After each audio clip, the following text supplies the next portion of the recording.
Ayer, Causa en Común es un organismo independiente del gobierno, no tiene nada que ver con el gobierno, pero lleva estadísticas criminales y de muchas cosas. Presentó un estudio ayer y Héctor de Mauleón hoy hace un resumen del estudio. El estudio es largo. El estudio es una encuesta para policías, realizada casi a 5,000 policías. Ojo, Michoacán, Puebla, Nayarit y Tabasco no dejaron que sus policías hicieran la encuesta. Les prohibieron contestar la encuesta. Pero el recuento que hace Héctor de Mauleón en El Universal hoy dice: en solo 6 meses del 2020 vivimos ya el mes más violento, la semana más violenta, el fin de semana más violento y el día más violento desde que las mediciones existen. Hemos roto todos los récords de los registros, todos los registros de días violentos, de asesinatos dolosos.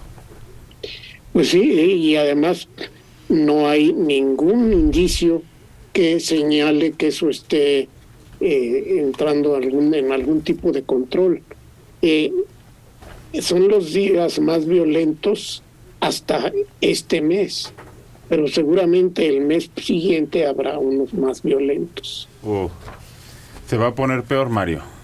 Sí, porque no se está haciendo nada para controlar la violencia. 7 regiones del país: Celaya, Tijuana, Ciudad Juárez, Jalisco, los estados de Jalisco, Michoacán, Sinaloa y Guerrero, son donde más ha habido violencia. Se ha convertido la vida de sus habitantes, dice él, Héctor de Mauleón, en un baño de sangre. Pero es que aquí da la causa. Desaparecieron a la Policía Federal y crearon la Guardia Nacional. Pero algunos estados no tienen ni Guardia Nacional y solo tienen una policía precaria, dice él. Ahí les va. ¿Qué piensa la policía? Se llama la encuesta de Causa en Común. 36% de los policías estatales de México ganan menos de 10,000 pesos al mes. Algunos entre 7 y 9,000. La mitad de estos policías pagan de su bolsa, del dinero que ganan, las botas, las fornituras, el uniforme. 12 han tenido que comprar sus chalecos antibalas. Muchos de ellos se dedican a hacer encargos personales, trabajos de mantenimiento, ir a votar por algún candidato, ir de acarreado a algún mitin. E incluso, dicen, 3% los obligan a torturar a algún detenido. 52%, la mitad, ignora cómo proporcionar primeros auxilios. Nunca les han enseñado. La otra mitad no ha sido capacitada en la recepción de denuncias, no sabe cómo presentar una denuncia ante un juez. Al 20% de ellos, 2 de cada 10, no lo entrenaron para detener a una persona. No sabe cómo someter a un delincuente en un combate cuerpo a cuerpo. En 2019 fueron asesinados en México 1.16 policías diarios. Nunca han realizado prácticas de tiro 3 de cada 10. 2 de cada 10 lo ha hecho una vez cada 2 años. Para terminar, lo más difícil, dicen, 6 de cada 10 considera que la sociedad lo discrimina y que su trabajo nadie lo valora. Dice Héctor de Mauleón, la policía no existe, subsiste. Aquí está la razón por la que estamos así, Mario, y por la que dices que no vamos a cambiar. No tenemos policía. Sí, es uno de los síntomas de que pues eso no va para arriba, no va para ninguna salida positiva, y hay una profunda indiferencia de parte del gobierno federal, sobre todo. Y si no invertimos en la policía, ¿a dónde vamos, Liliana? No, pues imagínate, a ningún lado, porque ya hablas de carencia de capacitación. En armamento, pues están muy por debajo de lo que son las fuerzas delictivas. En cuanto a organización, igual. Mira, tan solo esta semana escuchaba una noticia que en el estado de Sonora, en una de las poblaciones, llegó una caravana con 50 camionetas. No sé con cuántas personas en cada uno de estos vehículos. Pero ¿con qué enfrentas 50 camionetas en una población pequeña? ¿Cuántos elementos necesitarías y con qué tipo de armamento para poder doblegar a ese grupo que llega como si fuera una metástasis a un lugar? Imposible. O sea, desgraciadamente lo que son nuestras policías, sobre todo las municipales, una se vieron contaminadas por la delincuencia y otra, en equipo, están en la calle de la amargura. La verdad es como si fueran a la guerra sin fusil. Si no tenemos dinero para invertir en la policía, ¿cómo cambiamos el respeto de la gente a la policía, Alejandro? No, está muy difícil la situación porque prácticamente no han podido encontrar la cuadratura del círculo. La gran crítica de este gobierno a los anteriores es que no sabían cómo hacerlo, cómo enfrentar la delincuencia o si la PFP, la Policía Federal, en un momento llamado preventiva, luego Policía Federal, había fracasado y que si la corrupción. El hecho es que ayer hablábamos de eufemismos, la Guardia Nacional es otro eufemismo. Al final le quitas el nombre a uno, son los mismos y le pones otro nombre, que eso es algo muy común en la historia reciente de México, en instituciones y corporaciones.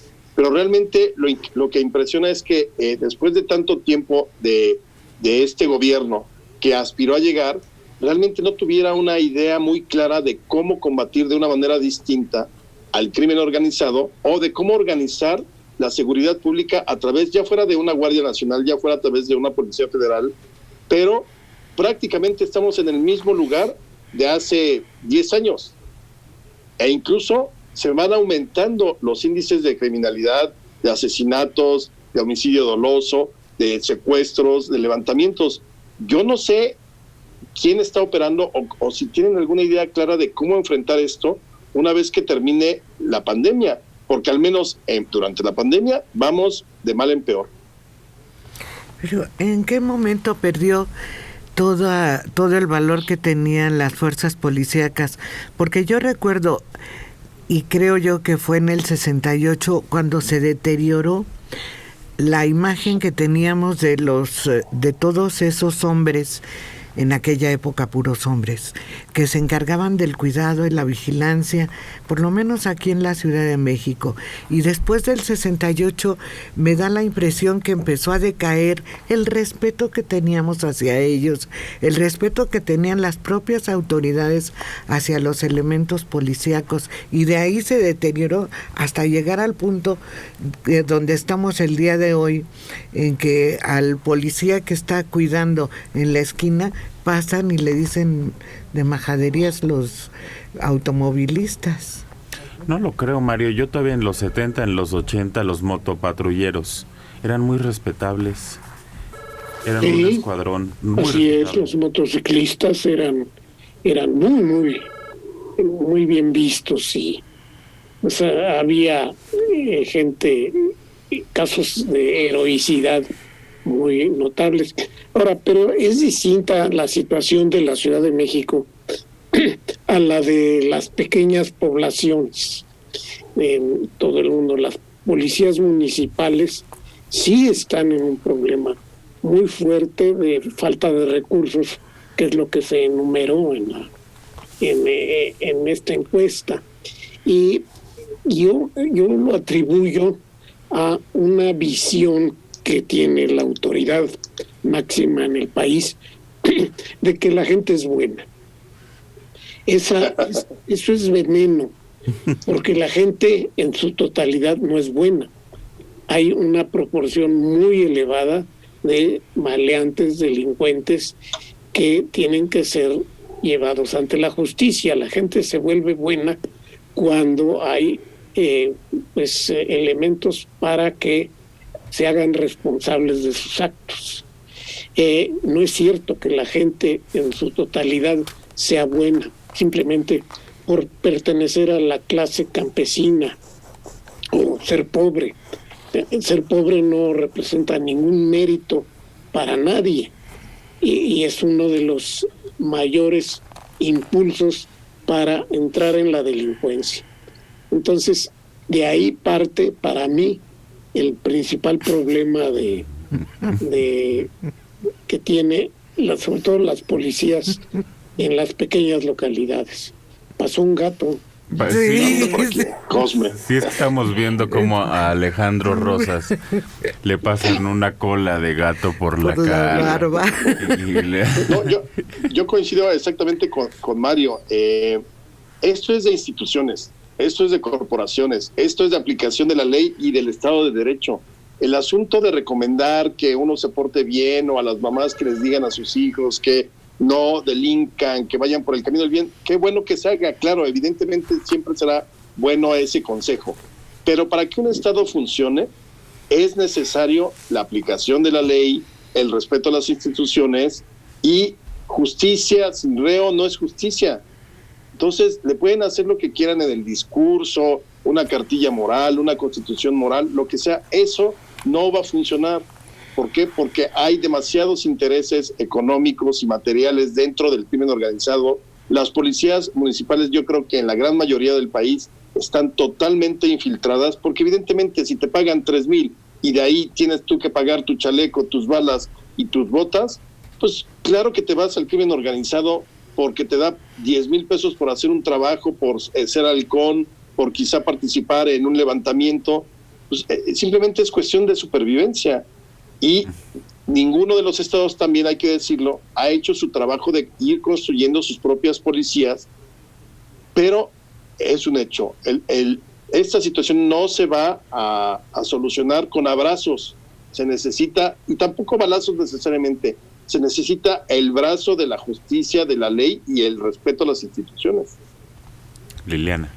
Y con respecto a lo que dices, Alejandro, ¿no crees que ha influido mucho el que no se aplique la ley como se debe, el que no se sigan los protocolos que de alguna manera están establecidos por el temor a ser juzgados como represores? Y eso ha hecho que cuando la policía tiene que participar, se encuentra totalmente amarrada, totalmente paralizada. ¿Por qué? Porque de empezar a detener a gente, a impedir que se hagan desastres o no sé, el actuar de alguna manera en donde se pueda aplicar la ley, la gente lo toma, o los derechos humanos o la visión así en general, como una represión, y eso hace que también se desprestigien, o sea, se les quite la calidad de vigilantes, de aplicadores de la ley, no sé. Claro, absolutamente. O sea, aquí en México el asunto es que se ideologizó el poder. Entonces esta idea de somos absolutamente respetuosos de los derechos humanos, lo cual me parece muy bien, es que el problema, el gobierno no ha entendido que aplicar la ley no es violar los derechos humanos. Si la ley te permite ciertas cosas para hacer por una cuestión de seguridad nacional y de seguridad de la sociedad, aplícalas. Pero aquí ya se entendió mal, es que nosotros estamos orgullosos de no tener que reprimir como antes se hacía. Y estás viendo que los vándalos destruyen comercios, entran a las tiendas, roban. Eso al final es delincuencia. Le puedes llamar de cualquier modo, eso específicamente, la destrucción de la propiedad privada es delincuencia. Si la ley te permite pararlo y combatirlo, aplícala. Eso no tiene que ver ni con la izquierda, ni con los derechos humanos, no ser represor. Eso de lo que acusa es que no eres un gobierno que respete la ley, porque si tú no la respetas, ¿por qué la ciudadanía o la sociedad la va a respetar?